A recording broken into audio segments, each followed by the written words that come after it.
Hey everyone, I was looking through the August release calendar and 5 games kept pulling my attention for completely different reasons. Game Freak is trying something far outside Pokemon, Hell Let Loose is heading to Vietnam, Aliens Fireteam Elite 2 is expanding to 4-player co-op, MGS4 is finally moving beyond the PlayStation 3, and S.T.A.L.K.E.R 2 is opening up 2 new regions with Cost of Hope. I am not here to tell you that every one of these games is guaranteed to be amazing. I just want to go through what has been confirmed, what looks promising, what still raises a few questions, and who I think each release is for. Beast of Reincarnation arrives first, so let us start there. Beast of Reincarnation is a single-player action RPG from Game Freak, and the pitch is brilliant in its simplicity. One person, one dog, and a combat system that fuses real-time sword fighting with command-based RPG strategy. The story takes us to Japan in the year 4026. The world has been devastated by blight, and we play as Emma, an outcast who can manipulate plant-like vines growing from her hair. Her companion, Ku, is a mysterious dog-like malefact. These two should be enemies, but their partnership is the heart of the journey. The most exciting part is how the two of them fight as a single unit. Emma handles the real-time side, sword attacks, movement, and parries. Every well-timed guard feeds points into Ku's techniques, and opening his command menu slows time, letting you read the battlefield, pick a skill, and drop straight back into the fight. Emma's vines support traversal and stealth attacks, while skill trees, gear, and spirit stones enable ranged, stealthy, or aggressive builds. Blight can suddenly turn wasteland into forest, potentially making exploration feel genuinely alive. It launches August 4th on PlayStation 5, Xbox Series X and S, and PC, with Day 1 Xbox Game Pass access. This one is for players who love precise parries, but still want a little tactical breathing room and a real companion bond at the center of it. My open questions: do Ku's commands stay very deep into the game?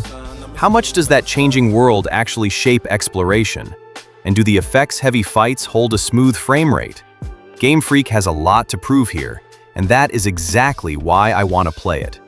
If Emma and Ku deliver on that partnership, this could be August's biggest surprise.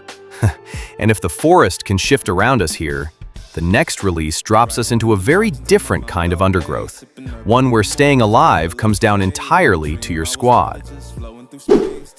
Hell Let Loose Vietnam is a hardcore tactical first-person shooter built around 50 versus 50 multiplayer battles. This is not a fast solo power fantasy. It is large-scale warfare where squads, commanders, supplies, communication, and positioning can matter more than your kill count. The move from the Second World War to Vietnam changes more than the weapons. The launch package includes 6 large-scale maps, with terrain and weather affecting visibility and movement. American forces gain helicopters and patrol boats, while North Vietnamese forces can build tunnel networks that create new redeployment routes. That combination could reshape how these battles play out. Helicopters add mobility, but turn you into a visible target. Tunnels pile on pressure from directions you never watched. And the dense jungle should make squad communication matter more than ever, because out here, the danger is often right on top of you by the time you actually see it. It launches August 13th on PlayStation 5, Xbox Series X and S, and PC. Built in Unreal Engine 5 and designed for exactly the kind of large, coordinated battles the tactical shooter crowd already loves about this series. Hardcore players who live for communication, realistic pacing, and learning a specific role will feel right at home. Casual shooter fans will need patience and a genuine willingness to play with their squad.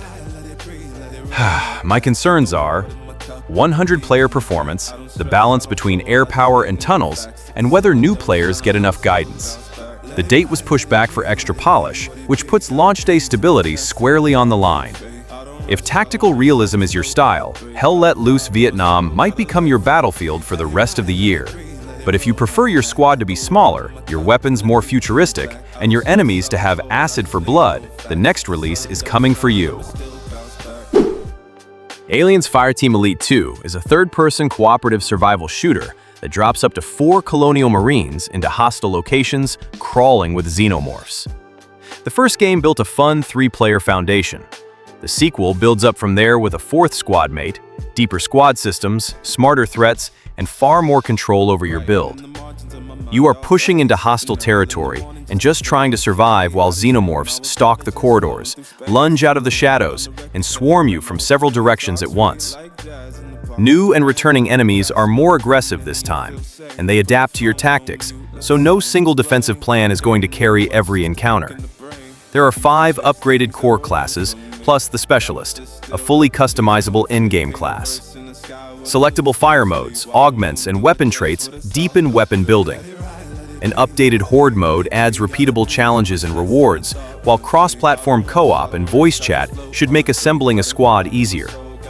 It launches August 25th on PlayStation 5, Xbox Series X and S, and PC. This is the one for friends who want fast, coordinated action without the slower simulation of Hell Let Loose. The focus here is fighting back as a team, not hiding from one unstoppable creature. I need to see strong enemy variety, reliable matchmaking and cross-platform play, and progression that avoids repetitive grinding. 4-player balance also matters. More Marines make the action bigger, but the xenomorphs must remain dangerous. If Cold Iron gets that balance right, this could become the Aliens co-op game that stays installed for a very long time. Now, let us move from futuristic fire teams to one of gaming's most important stealth series, because a game trapped on one console for 18 years is finally escaping. Metal Gear Solid Master Collection Volume 2 is built around Metal Gear Solid 4 Guns of the Patriots and the HD Collection version of Peace Walker. Metal Gear Ghost Babel is digital bonus content alongside books, a soundtrack, and the MGS4 database. The headline speaks for itself.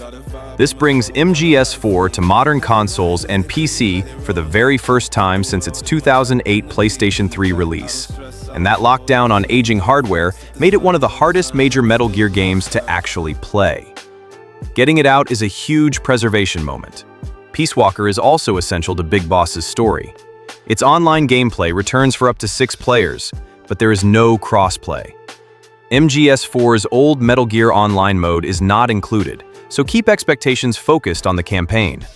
The collection releases August 27th on Nintendo Switch, Nintendo Switch 2, PlayStation 5, Xbox Series X and S, and PC through Steam.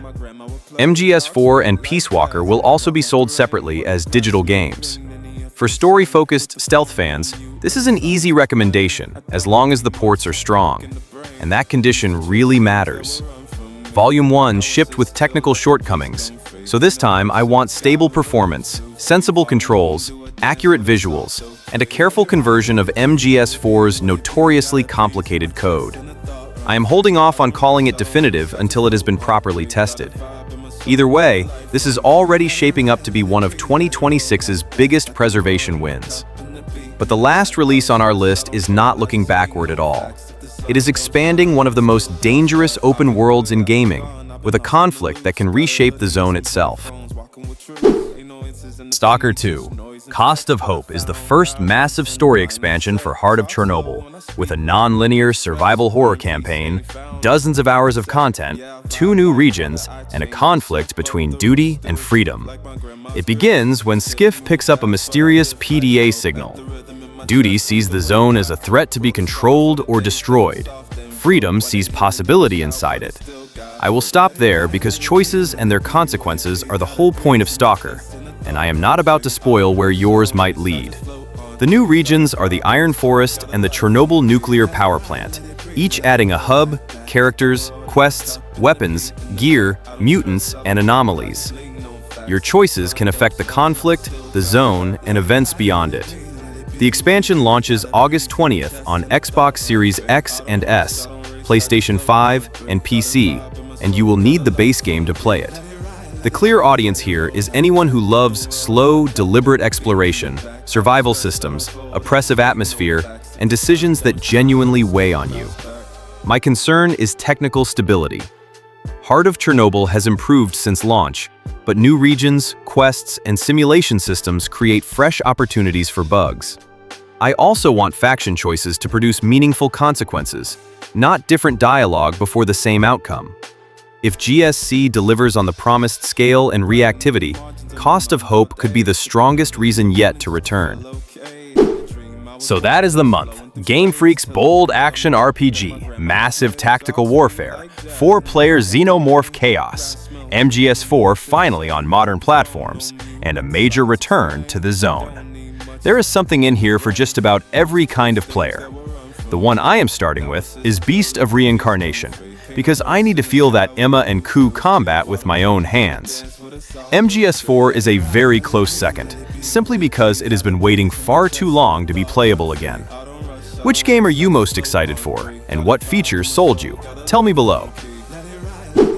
Here is a quick reminder, there is only 1 day left to enter the CrusherXGaming 1-year anniversary special event, with a total prize pool of $2,000. If you have not entered yet, 3 Chibi Hunt winners will receive $500, $300, and $200. Find all 7 hidden Chibis and follow the official submission instructions. 5 genuine comments from the Silver Palace CBT2 video will also win $100 each, and 1 active eligible channel member will win $500. Please read the full rules before entering. Each person can win only 1 prize, and duplicate entries, multiple or fake accounts, spam, or suspicious activity may be disqualified. You only have 1 day left. Good luck, everyone. Before I go, I want to give a special thank you to the CrusherXGaming channel members. Your support helps me keep the content coming, improve the channel, and make this community stronger. I genuinely appreciate every one of you. That's it for now. I'll see you guys in the next video. I don't rush, I don't race, I just float on 3. Got a vibe in my soul, got a life on key. Let it ride, let it breathe, let it